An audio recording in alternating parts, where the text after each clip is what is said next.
আসসালামু আলাইকুম, কেমন আছেন সবাই? আশা করি আল্লাহর অশেষ রহমতে ভালো আছেন। আমিও আলহামদুলিল্লাহ খুব ভালো আছি।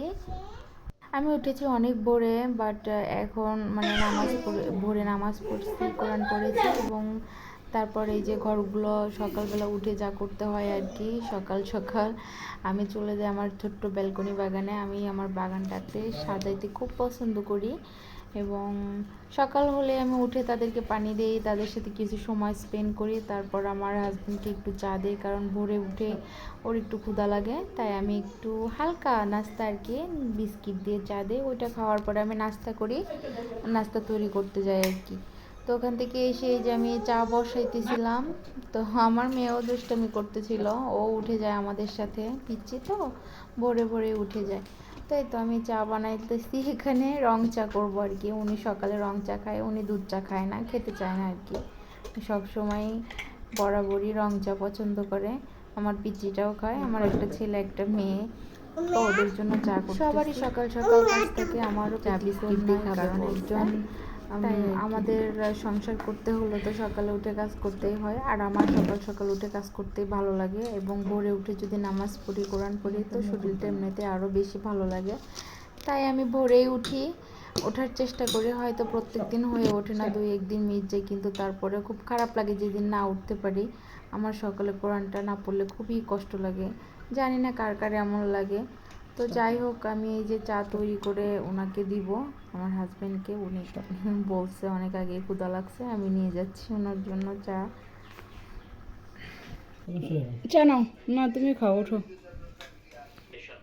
এটা আমার, এটা ছোটটা তোমার নাও, চা খাও।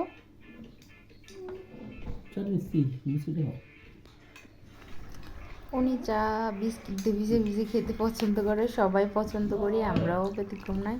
উনি চা খেয়ে এবার একটু পানি খাবে, তো পানি নিয়ে গেলাম ওনাকে। পানি দিয়ে এসে এই যে আমার ব্যালকনি বাগানের সাথে আমি বসে বসে এক কাপ রং চা খাচ্ছি সকাল সকাল, একদম ভোর। আর কি ভালোই লাগে আমার সকালে এখানে এসে থাকতে। আমি তো প্রকৃতির সাথে এক প্রায় কাপ দেখা চা যায় যে দিনের বেশিরভাগ টাইমই ওখানে প্রত্যেক কাটানোর দিনের চেষ্টা রুটিন। করি আর কি। ওখানে আমি বসে থাকি, ওখানে কাঁথা সেলাই, একটু সকাল চা সকাল হলে আমি এক ওখানে কাপ রং দাঁড়ায় চাই দাঁড়ায় খাই, খাই, কারণ আমার খুব ভালো লাগে। দুধ আমার চা মতো খেলে কার সমস্যা কার হয়, ভালো তাই লাগে অবশ্যই কমেন্টে বলবেন। অ্যান্ড এই তো চা খাচ্ছি আর কি, আমার মেয়ে খাচ্ছে, ছেলে খাচ্ছে। তো এরপর আমি একটু হালকা পাতলা, হালকা না, একটু সামান্য ভারী নাস্তা তৈরি করে ওকে দিয়ে আমি যাব হলো আপনার দুপুরে রান্না করতে। তো আজকে দুপুরে বেশি কিছু রান্না করব না, শুধু টাকি মাছ ভর্তা করব আর একটা মাছ ভুনা করব।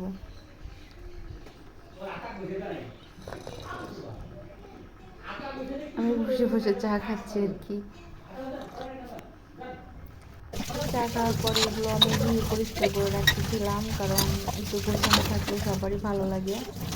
যদি অগোছালো লাগে দেখা যায় ভালো লাগে না। আমার আবার অগোছালো থাকলে, আমার না, প্রায় লোক সবারই আর কি, আমরা যারা গৃহিণী তাদের সবারই গোছানো একটু ভালো লাগে, তো আমিও ব্যতিক্রম না। চেষ্টা করি সবসময় গুছিয়ে রাখার জন্য। একটু আমি প্রস্তুতি নিচ্ছি দুপুরের খাবারে আর কি, দুপুরের আয়োজন করবো যেটা, সেটা প্রস্তুতি নিচ্ছি। আমি এখানে সব নিজে রাখলে একটু সহজ হয়, একটু তাড়াতাড়ি করতে। আর আমি তাড়াতাড়ি রান্না করি, যেহেতু ছোটো বাবু আছে, তো ওই জন্য একটু তাড়াতাড়ি রান্না করতে হয়, কারণ দেরি করলে তো আবার কান্নাকাটি শুরু করা হয়, তো অনেক একটা ঝামেলা থাকে। তো ওগুলো রেখে এসে আমি পিচ্চির জন্য একটু সকাল সকাল নুডলস খাই, যাই খাক না কেন একটু নুডলস খাবে, তাই আমি নুডলসটা বসাই দিচ্ছি আর কি। ভালো থাকবেন সবাই, আসসালামু আলাইকুম।